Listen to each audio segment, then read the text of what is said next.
те дни приходит Иоанн Креститель и проповедует в пустыне Иудейской, и говорит: «Покайтесь, ибо приблизилось Царство Небесное».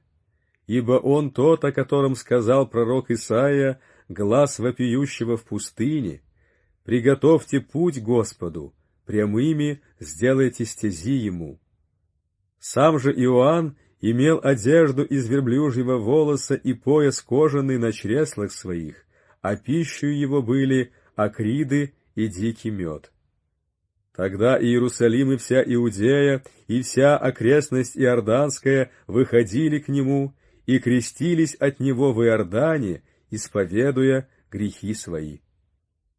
Увидев же Иоанн многих фарисеев и саддукеев, идущих к нему креститься, сказал им: «Порождение ехиднины, кто внушил вам бежать от будущего гнева?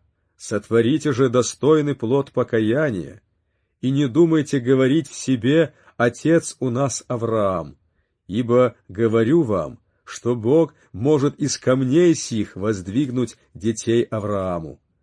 Уже и секира при корне дерев лежит, всякое дерево, не приносящее доброго плода, срубают и бросают в огонь. Я крещу вас в воде в покаяние, но идущий за мною сильнее меня, я недостоин понести обувь его. Он будет крестить вас Духом Святым и огнем.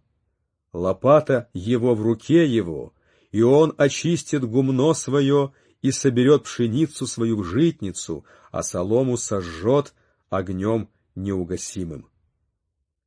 Тогда приходит Иисус из Галилеи на Иордан к Иоанну креститься от него. Иоанн же удерживал его и говорил: «Мне надобно креститься от тебя, и ты ли приходишь ко мне?» Но Иисус сказал ему в ответ: «Оставь теперь, ибо так надлежит нам исполнить всякую правду».